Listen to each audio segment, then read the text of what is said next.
Everyone, welcome back to our channel Sharmila Mahalakshmi vlogs. நான் ஷர்மிளா.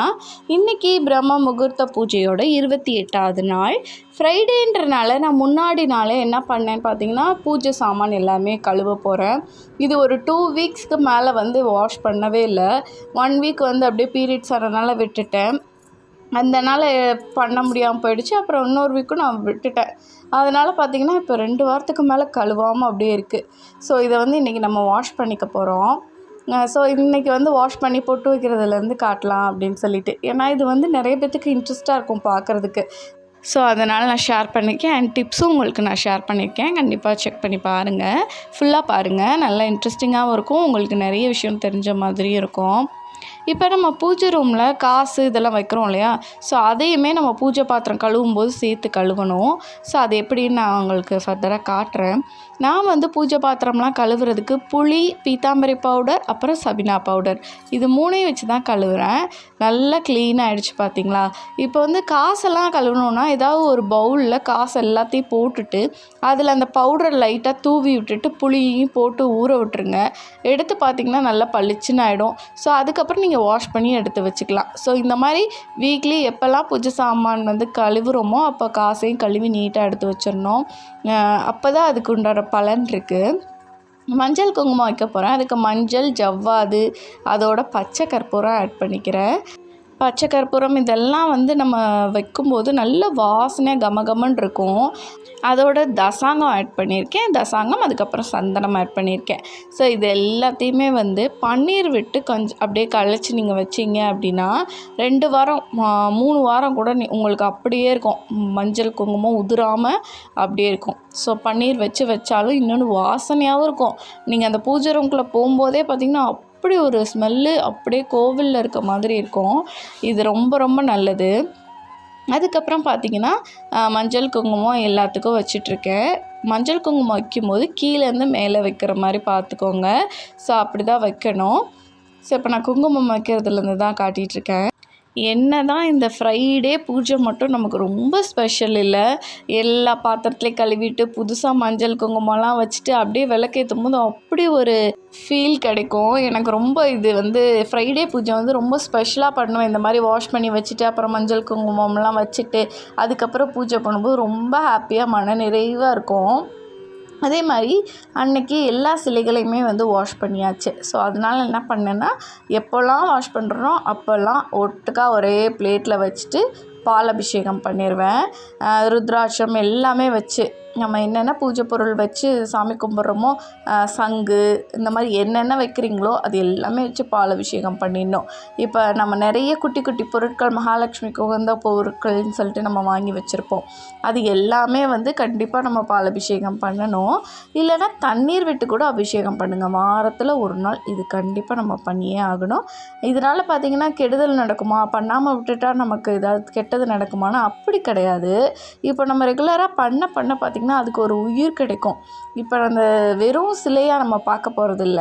இப்போ இவ்வளவும் பார்த்திங்கன்னா விக்கிரகங்களையும் இப்போ நம்ம வாஷ் பண்ணதுக்கப்புறம் இது சிலையாக இருக்கும். நம்ம திரும்ப பால் அபிஷேகம் பண்ணி பத்தி சூடம்லாம் காட்டி நம்ம ரெகுலராக பூஜை பண்ணிகிட்ருப்போம் இல்லையா? மந்திரங்கள் ஸ்லோகங்கள்லாம் சொல்ல அப்படியே உயிரோட்டமாக இருக்கும். அப்படியே கடவுள் தெய்வம் தான் உள்ளே இருக்காங்க அப்படின்ற ஃபீல் தான் கிடைக்கும் நமக்கு. அந்த மாதிரி ஃபீலே நமக்கு கொடுப்பாங்க. நம்ம வேண்டுறது நடக்கும். நிறைய விஷயங்கள் பாசிட்டிவாக நடக்கும். நமக்கு ஏதாவது கெட்டதுன்னு இருக்குதுன்னா அது ஏதாவது ஒரு வழியில் நமக்கு காட்டி கொடுப்பாங்க. ஸோ இது உண்மையாகவே ஃபீல் பண்ணவங்களுக்கு தெரியும். யாரெல்லாம் இந்த மாதிரி ஃபீல் பண்ணியிருக்கீங்கன்றது எனக்கு கமெண்ட் செக்ஷனில் சொல்லுங்கள். அதே மாதிரி பத்தி தீபம் எல்லாமே காட்டிட்டு திரும்ப இது எல்லாத்தையும் தண்ணீர் விட்டு க்ளீன் பண்ணதுக்கப்புறம் தான் மஞ்சள் குங்குமம் வச்சு பூஜை ரூமில் வைக்க போகிறோம். இப்போ பூஜை ரூமில் வைக்க போகிற பொருள்லாம் என்னென்ன வைக்க போகிறோம் அப்படின்றத நான் இப்போ வரிசையாக உங்களுக்கு நான் காட்டுறேன்.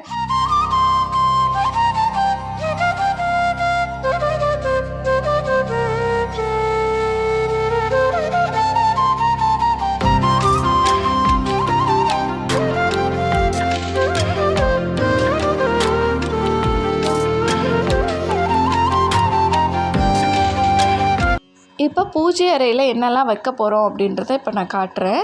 ஒரு சின்னதாக ஒரு பவுலில் பார்த்தீங்கன்னா 5 ரூபா காயின்ஸ் எல்லாமே நான் எடுத்து வச்சுக்கிட்டேன். குபேரர்கிட்ட வச்சுக்குவேன் லக்ஷ்மி குபேரர் பூஜை பண்ணுறதுக்கு.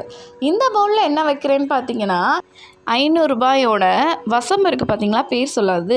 ஸோ அதையும் நல்லா சுருட்டி ஒரு ரப்பர் பேண்ட் போட்டுட்டு அதுக்கு மேலே காசெல்லாம் வச்சு வைக்கிறேன். இதெல்லாம் ஏன் வைக்கிறேன்றதை நான் ஃபர்தராக சொல்கிறேன்.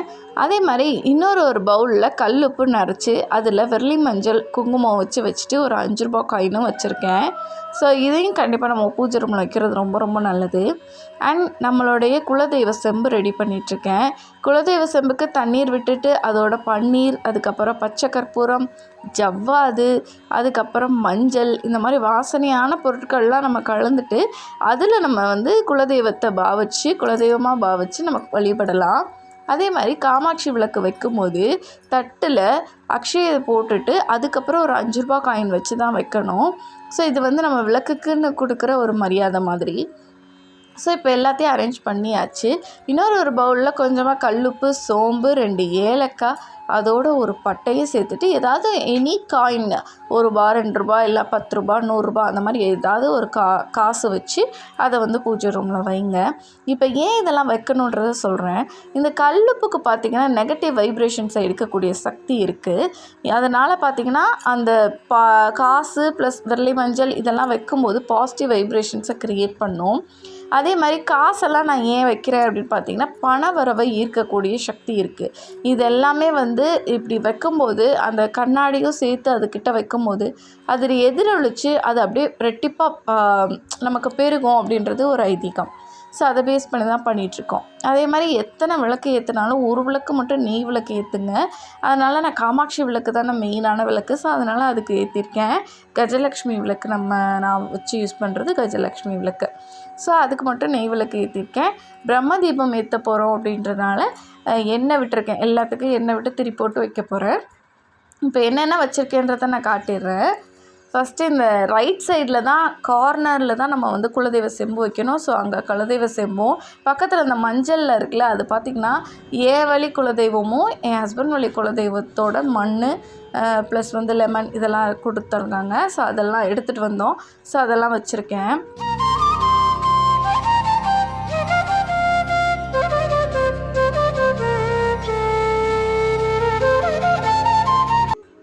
அண்ட் இங்கே என்னுடைய லக்ஷ்மி குபேரர் பக்கத்துலேயே பார்த்திங்கன்னா காசு வச்சு கண்ணாடி வச்சுருக்கேன், அது பிரதிபலிக்கிறதுக்காக. அதோட மஞ்சள், குங்குமம், விபூதி கண்டிப்பாக நம்ம பூஜை அறையில் வைக்க வேண்டிய பொருள், மங்கள பொருள். ஸோ கண்டிப்பாக வைக்கணும். பணம் உங்களுடைய விருப்பம், நீங்கள் வைக்கலாம். வைக்க அது பெருகும் அப்படின்றது தான் ஐதீகம். ஸோ இதெல்லாம் நான் வச்சு பூஜை பண்ணும்போது எனக்கு அது பழமடங்காக பெருகும் அப்படின்றது ஒரு நம்பிக்கையோடு நான் பண்ணிகிட்ருக்கேன். எனக்கு நல்லதும் நடந்துக்கிட்டே இருக்குது. இப்போது வெள்ளிக்கிழமை மார்னிங் நான் வந்துட்டு குளிச்சுட்டு கிளம்பிட்டு ஒரு 4:30க்கு மேலே வந்து ரெடி ஆகிட்டேன். நான் இன்றைக்கி சீக்கிரமாகவே எழுந்திரிச்சிட்டேன். 3 மணிக்கெலாம் எழுந்திரிச்சிட்டு நான் வந்து ரெடி ஆகிட்டேன்.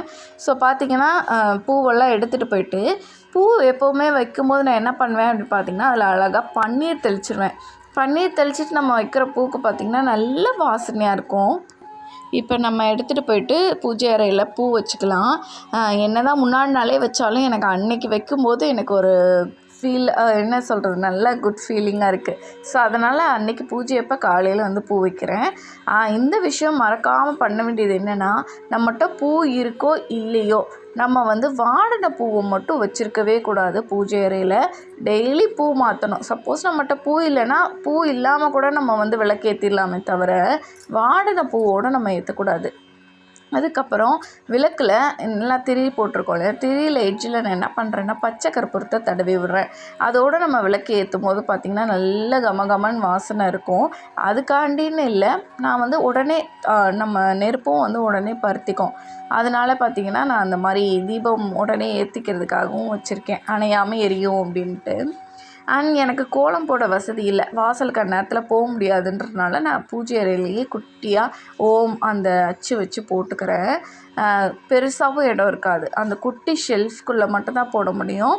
கீழே தரையில் கால் வைக்கிறது தான் இடம் இருக்கும். ஸோ அதனால் என்னால் வந்து அங்கே நின்று போட்டாலும் அங்கே நிற்க முடியாது, அலைஞ்சு போயிடும். ஸோ அதனால் நான் தரையில் போட முடியல. 2-3 தடவை நான் போட்டேன். பட் எனக்கே என் சாரியே பட்டு அலைஞ்சு போச்சு, காலில் ஃபுல்லையும் ஒட்டிக்கிச்சு. ஸோ அதனால் அங்கே வேண்டாம் அப்படின்ட்டு மேலேயே வந்து அழகாக கோலம் போட்டுக்கிட்டேன். ஸோ இப்படி தான் என்னோடய ரெகுலராக ஃப்ரைடே பூஜை நடக்கும். ஸோ இந்த பிரம்ம முகூர்த்த பூஜை 48 டேஸ் பண்ணிவிட்டு அதை ஒன்று ஒன்றா நான் அப்லோட் பண்ணிக்கிட்டு இருக்கேன். இன்றைக்கி தான் 28வது நாள் பூஜை நான் அப்லோட் பண்ணுறேன். இனி எடுத்து வச்சுருக்கேன். ஸோ ஒன்று ஒன்றா நான் வந்து அப்லோட் பண்ணுறேன்.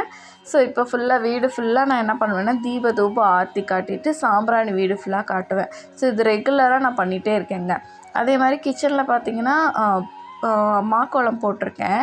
ஸோ கிச்சனில் வந்து மாக்கோலம் போட்டோன்னா அது லஞ்ச் வரைக்கும் இருக்கும். அதுக்கப்புறம் நம்ம வாஷ் பண்ணும்போது மட்டும் அதை க்ளீன் பண்ணி வச்சுப்பேன். ஸோ இதான் என்னோடய ரெகுலர் ரொட்டீன். இப்போ பிரம்ம முகூர்த்த டயத்தில் நான் என்ன பண்ணுவேன்னா ஃபுல்லாக இந்த மாதிரி தீபதூபா ஆற்றி காட்டிட்டு எனக்கு சொல்ல வேண்டிய ஸ்லோகங்கள் எல்லாமே சொல்லிவிட்டு முக்கியமாக நான் வந்து உப்பு தியானம் பண்ணுவேன். உப்பு தியானம் பண்ணுறதுனால நம்மளுடைய ஆரா வந்து கிளென்ஸ் ஆகும். ஆரான்றது நான் நிறைய வீடியோவில் சொல்லியிருக்கேன். நம்மளை சுற்றி இருக்க ஒரு அதிர்வலை தான். அது பார்த்திங்கன்னா பாசிட்டிவாக நம்ம இருக்க தான் நம்மளுமே பாசிட்டிவாக இருக்க முடியும். அந்த ஆரா வந்து கிளியராக கிளென்ஸ்டாக இருந்தால் மட்டும்தான் நமக்கான தாட்ஸ் எல்லாமே கிளியராக இருக்கும். நம்ம எண்ணம்லாம் கரெக்டாக இருக்கும். அதை நம்ம செயல்படும்போது அது எல்லா விஷயமும் கரெக்டாக இருக்கும். ஸோ அந்த உப்பு தியானம் பண்ணுவேன். ஸோ எல்லாமே தீப தூபார்த்திலாம் காட்டினதுக்கப்புறம் ஸ்லோகங்கள் சொல்லி முடிச்சதுக்கப்புறம் அந்த தீபார்த்தி காட்டுவோம்ல அதை வந்து மலையேற்றிட்டு அதுக்கப்புறம் நெய்வேத்தியம் பண்ணணும். அந்த நேரத்தில் நான் வந்து ஃப்ரூட்ஸ் வைப்பேன். ஃப்ரூட்ஸ் அப்படியே கூப்பிட்டுக்கும் வந்து ஸ்நாக்ஸுக்கு ஸ்கூலில் கொடுத்து விட்றது அப்படின்றனால ஸோ அந்த மாதிரி ரெகுலராக பண்ணிப்பேன். இப்போ ஃபுல்லாக வந்து பூஜைகள்லாம் முடிச்சாச்சு. இப்போ நம்ம போய் கரெக்டாக அந்த 5:30க்குள்ளே நம்ம போயிட்டு உப்பு தியானம் பண்ணணும். ஏன்னா பிரம்ம முகூர்த்த நேரத்தில் நம்ம பண்ணுறதுல தான் அது பெஸ்ட்டான ஒரு ரிசல்ட் கிடைக்கும். ஸோ 2 கையிலையும் உள்ளங்கையிலையும் உப்பு வச்சுட்டு நம்ம அதை மனசுக்குள்ளே வந்து இமேஜினேஷன் பண்ணணும். நம்ம என்ன வேணுமோ அதை வந்து நடந்து முடிஞ்ச மாதிரி இமேஜினேஷன் பண்ணிக்கணும். ஏன் வந்து கல் உப்பு வைக்க சொல்கிறேன்னா நம்மகிட்ட நெகட்டிவ் எனர்ஜி இருந்ததுன்னா எடுத்துரும். மற்றபடி இந்த நேரத்தில் நம்ம என்ன நினைக்கிறோமோ அதுக்கான நல்ல ஒரு பலன் இருக்கும். ஸோ அதை கண்டிப்பாக செஞ்சு பாருங்கள். ஓகே, இந்த வீடியோ நான் இதோட முடிக்கிறேன். இன்னொரு இன்ட்ரெஸ்டிங்கான அண்ட் யூஸ்ஃபுல்லான வீடியோஸோடு நான் வந்து உங்களை மீட் பண்ணுறேன். அது வரைக்கும் பாய். புதுசாக நம்ம சேனல் பார்க்குறீங்கன்னா ப்ளீஸ் சப்ஸ்கிரைப் பண்ணி சப்போர்ட் பண்ணுங்கள்.